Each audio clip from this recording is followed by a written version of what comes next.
Si ya de por sí, cuando en una tertulia un tertuliano se levanta y se va porque le ha ofendido algo que ha dicho un rival y hace el paripé de me he indignado, y ya ese tipo de cosas me causan bastante rechazo, imagínense cuando quien lo hace son los diputados. En cualquier lugar se puede entender que te vayas si no quieres escuchar las opiniones del contrario, menos en la Cámara de Representación. Porque supuestamente esas ideas representan a los ciudadanos, y sí, toca escucharlas. Y si te parecen negativas y perniciosas para tu país, combatirlas con las tuyas. Ver a la tercera fuerza política de este país, el partido político Vox, abandonar el Congreso de los Diputados cuando van a empezar intervenciones en idiomas distintos al castellano, aparte de una torpeza que puede ser interpretada como un insulto a una cultura y aparte de la identidad de muchos españoles, es que encima me parece patético. Ya me lo pareció cuando hicieron lo mismo cuando intervino el presidente de Colombia. Por mucho origen guerrillero que tuviera el señor Petro, era el jefe de Estado de Colombia. Por tanto, claro que era una falta de respeto a Colombia. Y ahora faltan el respeto a idiomas del Estado español. Y es bastante paradójico que lo haga Vox, cuando Vox ha tenido que soportar que en Cataluña a su portavoz, el señor Garriga, le hagan este tipo de numeritos cuando va a intervenir, y entonces todo el ala independentista abandona el hemiciclo junto con parte de los miembros del PSC, porque por lo visto para sus señorías la opinión del señor Garriga es repugnante, aunque sea la cuarta fuerza política en Cataluña. Más de 200.000 catalanes han confiado en esta formación política que represento como presidente y portavoz. Y lo repito para aquellos que hayan querido salir de esta sala. Más de 200.000 catalanes han confiado en esta formación política. Y les aseguro que podrán salir de esta sala, que podrán estigmatizar nuestro discurso, intentar censurarnos, pero les aseguro que no les vamos a defraudar. Es curioso que cuando en los parlamentos españoles hemos tenido sentado a criminales de la talla del señor José Antonio Urruticoechea, Josu Ternera, tan de moda últimamente, que ha sido diputado después de haber formado parte de la cúpula de ETA, que decidió cometer asesinatos como los de Yoyes, o poner una bomba en la casa cuartel de Zaragoza y volar a 5 niñas, pero se sentaban y no había ninguna espantada cuando tomaba la palabra, a pesar de que miembros de esa cámara fueron asesinados por compañeros de Josu Ternera, como el señor don Gregorio Ordóñez o el señor don Fernando Buesa. Que no entendemos cómo el Partido Nacionalista Vasco y Euskal Alkartasuna puedan darles bofetadas políticas a las víctimas del terrorismo, negarse a formar una comisión parlamentaria que específicamente reconozca y considere las terribles consecuencias que vienen sufriendo y les haga justicia, y en cambio estén con toda urgencia, y perdóneseme la expresión coloquial, perdiendo el culo para sentar a Josu Ternera en la Comisión de Derechos Humanos. Pero en ese momento había tal respeto democrático que hasta alguien como José Antonio Urruticoechea se le escuchaba en un parlamento. Luego estaba la duda del caso de los tránsfugas, cuando el señor don Nicolás Piñeiro rompió con el Grupo Popular e impidió que el Partido Popular y el CDS tomaran el poder en el año 89, el señor Piñeiro pensó que cuando llegara su turno de palabra iba a haber una espantada de los diputados del PP, pero no, se quedaron todos a escucharle. Era la Asamblea de Madrid en 1989. En cambio, en el año 2003, cuando pasó algo al revés, cuando don Eduardo Tamayo fue expulsado del PSOE y se negó a permitir un gobierno PSOE-Izquierda Unida, en el año 2003, ahí sí, cada vez que hablaba, todos los diputados del PSOE y de Izquierda Unida se iban en una genuina espantada. Me parece mal, aunque su excusa era que al haber roto la disciplina de partido ya no representaba a los ciudadanos que le habían votado. En el caso de los diputados que han hablado en otros idiomas, siguen todos fieles a sus votantes. No podía el partido político Vox limitarse a expresar su rechazo en su turno de palabra porque le parece que es un gasto inútil, etc. Sobre todo porque Vox se está poniendo a la altura de lo que hicieron Convergencia y Unión y Esquerra Republicana de Cataluña en el año 1996, cuando por primera vez, desde hacía bastante tiempo, un diputado del Partido Popular de Cataluña, don Julio Ariza, osó hablar castellano y provocó una espantada de diputados de Convergencia y de Esquerra. Hola, muy buenos días. ¿Qué tal, don Julio? Pues aquí estamos. Don Julio el provocador. Pues no sé si don Julio el provocador. ¿A usted qué le parece? Yo creo que los que de verdad están provocando alguna cosa son aquellas personas que se han ido del hemiciclo porque alguien con toda normalidad y naturalidad utiliza uno de los dos idiomas oficiales de Cataluña, ¿no? ¿Usted habla catalán? Yo hablo de catalán, sí. Lo que pasa es que yo pienso en castellano, nadie es perfecto, y mire, y lo que hago es expresarme con más fluidez en castellano. Simplemente ayer hice una intervención, yo creo que muy legítimamente, en esa lengua, y ya ve usted, a mí lo que me parece es que qué tipo de clima social estamos entre todos montando en Cataluña para que una cosa como esta pueda ser una noticia. Ahora, explíqueme una cosa, tiene usted la razón de fondo, pero cuando usted plantea esto, no lo plantea casualmente porque le sale a hablar en castellano, en su lengua materna, sino que usted quiere llamar la atención. En el contexto, don Julio Ariza era un diputado del PP catalán alineado con el sector del señor Vidal Quadras, que acababa de perder el control del PP catalán frente al sector apoyado por el gobierno que encabezaban los hermanos Fernández Díaz. Por eso hasta el Partido Popular secundó entonces la teoría de que es que don Julio Ariza había buscado provocar usando el castellano en el Parlamento catalán.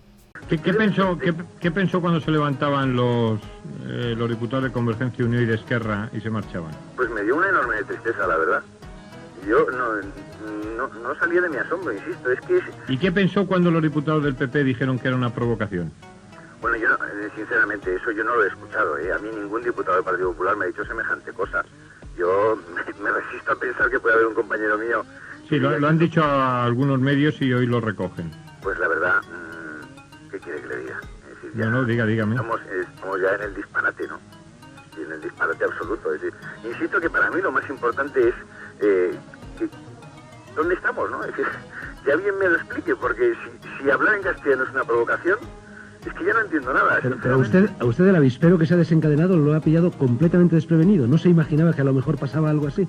No, que alguien pudiera salir del hemiciclo porque yo hablara en castellano. Hombre, yo podría entender que alguien diga, bueno, pues habla en catalán porque es mejor que hables en catalán, porque pues al fin y al cabo este es un parlamento autonómico y bueno, y como todos lo hacen en catalán, pues oye, no rompas eso y tal. Bueno, pues ese sería un argumento que hasta podría entender. Ahora, que alguien se levante porque yo hable en castellano...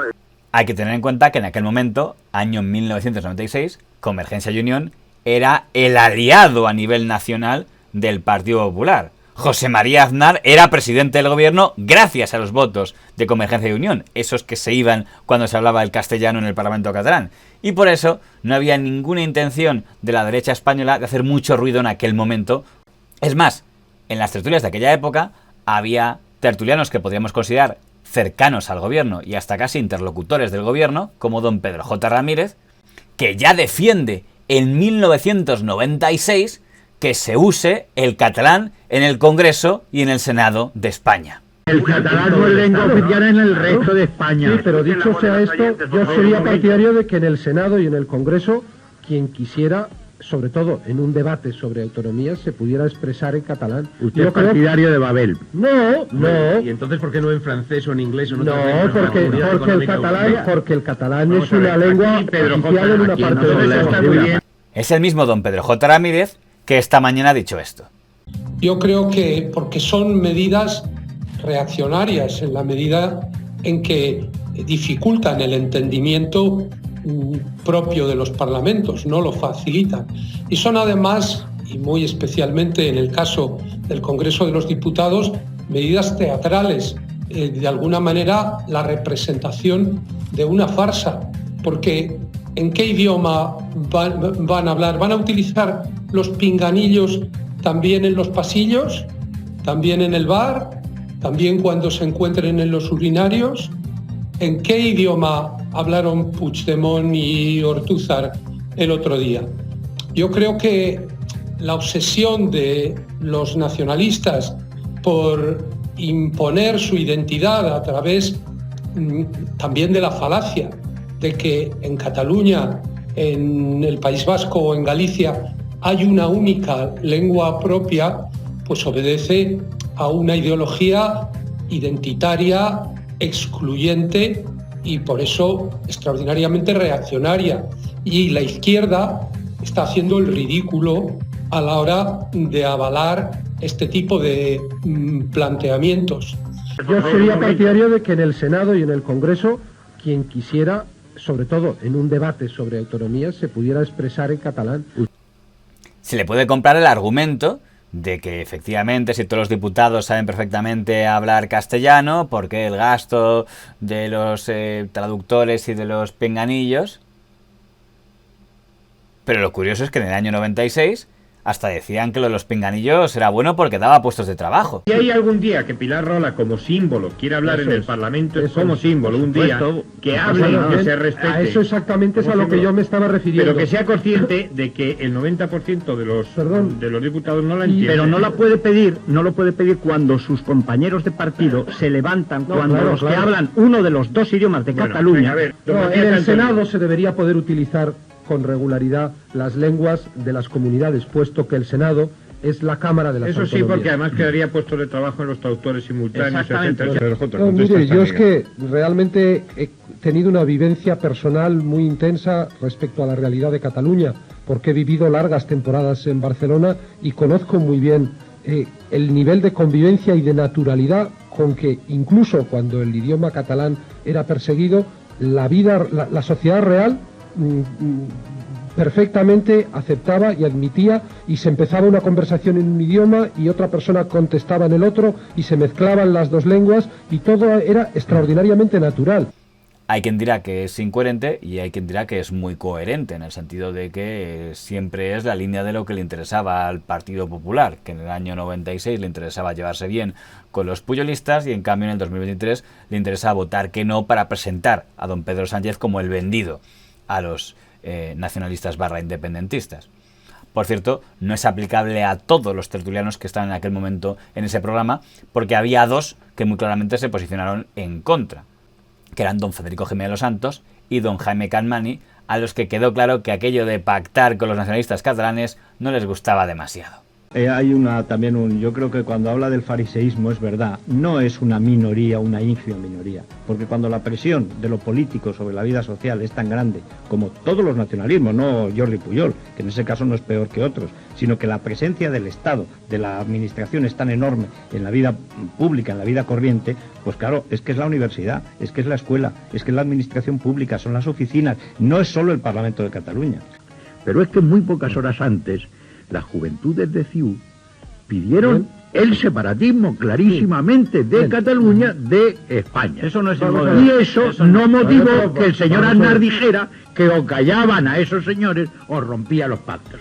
Y el señor Pujol se permite decir que porque no le ha gustado una opinión del señor Vidal Cuadras en Santander, que separen al señor Vidal Cuadras o si no romperá. Jaime, hombre, sí, Pedro, pero oye, un momento. Que no.